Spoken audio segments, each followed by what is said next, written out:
Hi friends, welcome back to our channel.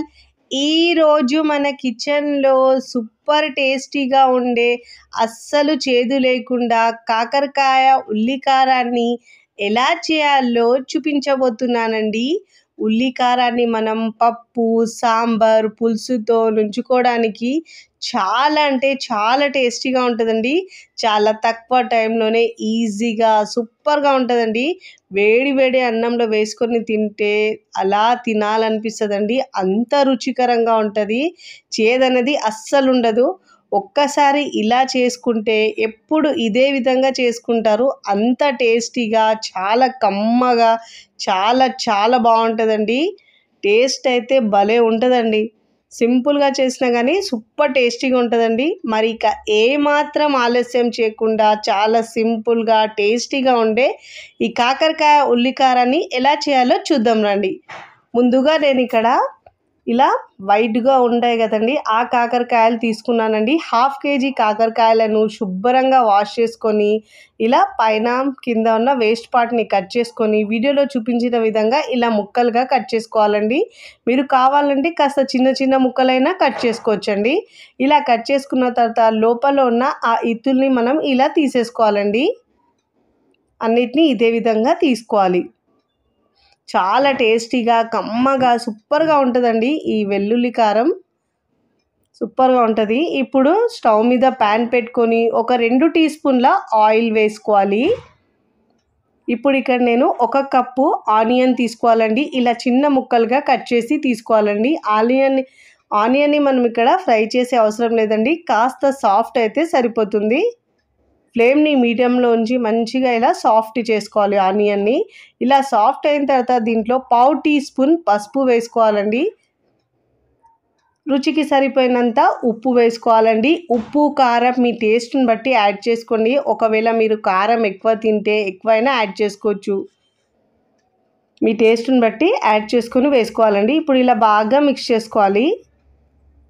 ఇలా బాగా mix చేసుకొని సాఫ్ట్గా అయినప్పుడు ఇప్పుడు ఇలా మనము ఈ ఆనియన్ని ఇప్పుడు మనం ప్లేట్లోకి తీసుకోవాలండి. పక్కకు పెట్టుకొని చల్లారించుకోవాలి. అదే ప్యాన్లో కూడా మళ్ళీ 1 టీ స్పూన్ ఆయిల్ వేసుకోవాలండి. ఆయిల్ వేసుకొని ఇప్పుడు దీంట్లో 1 టేబుల్ స్పూన్ దాకా పచ్చి శనగపప్పు వేసుకోవాలండి. మినప్పప్పు 1 టీ స్పూన్ వేసుకోవాలి. ఇప్పుడు నేను ఇలా పుట్నాల పప్పు అంటే చూడండి, చట్నీ పప్పు, అది ఒక 1 టీ స్పూన్ వేసుకోవాలండి. ధనియాలు ఏమో 1.5 టేబుల్ స్పూన్ వేసుకోవాలండి. వేసుకొని ఇలా మంచి స్మెల్ వచ్చే వరకు ఫ్రై చేసుకోవాలి. ఇప్పుడు దీంట్లో ఒక 7-8 వెల్లుల్లిపాయలు వేసుకోవాలండి.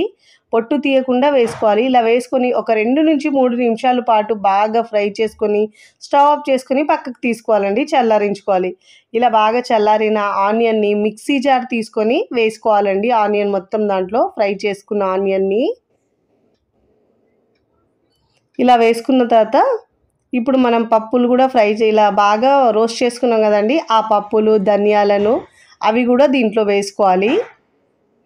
ఇప్పుడు ఇలా వేసుకున్న తర్వాత ఇప్పుడు దీంట్లో మీ కారానికి సరిపట్టు కారం వేసుకోవాలండి. నేనైతే ఇక్కడ 1 టేబుల్ స్పూన్ కారం వేస్తున్నానండి.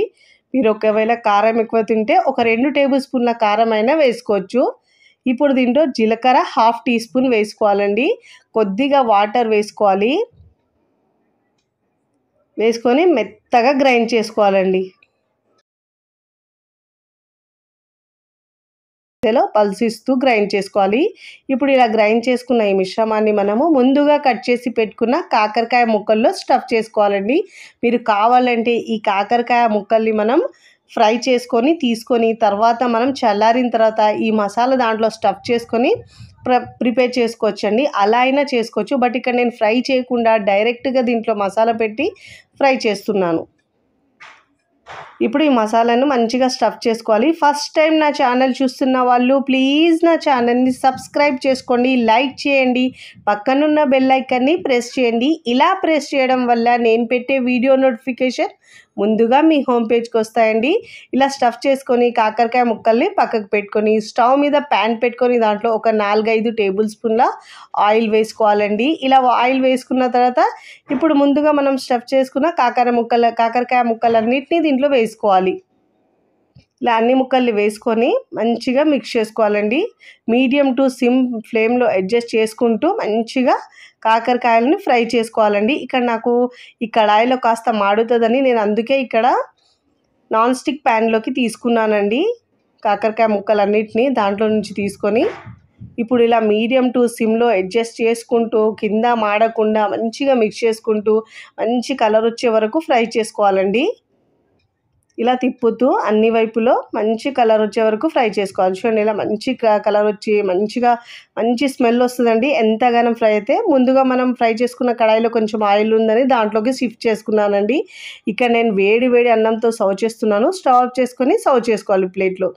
తిన్నా కొద్దీ తినాలనిపించేలా సూపర్ టేస్ట్గా ఉంటుందండి. ఇలా చేసి పెడితే పిల్లలు కూడా తినేస్తారండి. చేదు అనేది అస్సలు ఉండదు. టేస్ట్ మాత్రం సూపర్గా ఉంటుందండి. చాలా చాలా బాగుంటుంది. పప్పుతో మీరు దేంతో తీసుకున్నా కానీ సూపర్ ఉంటుంది. నేనైతే ఇక్కడ ఇలా ఒట్టిగా తిని చూపిస్తున్నానండి. టేస్ట్ అయితే అద్భుతంగా ఉందండి. అంత సూపర్ టేస్ట్గా ఉంది. నోటికి ఏదైనా కమ్మగా తినాలనిపించినప్పుడు అప్పటికప్పుడు ఇలా కాకరకాయతో చేసుకుంటే చాలా టేస్టీగా ఉంటుందండి. చేదైతే అస్సలు ఉండదు. మీరు కూడా తప్పకుండా ఒకసారి ట్రై చేయండి. ట్రై చేసి ఎలా కుదిరిందో నా కామెంట్ ద్వారా తెలియచేయండి. ఇక్కడ నేనైతే బౌల్లో సర్వ్ చేసుకుంటున్నానండి. వీడియో నచ్చితే లైక్ చేయండి. ఫ్రెండ్స్ ఫ్యామిలీకి షేర్ చేయండి.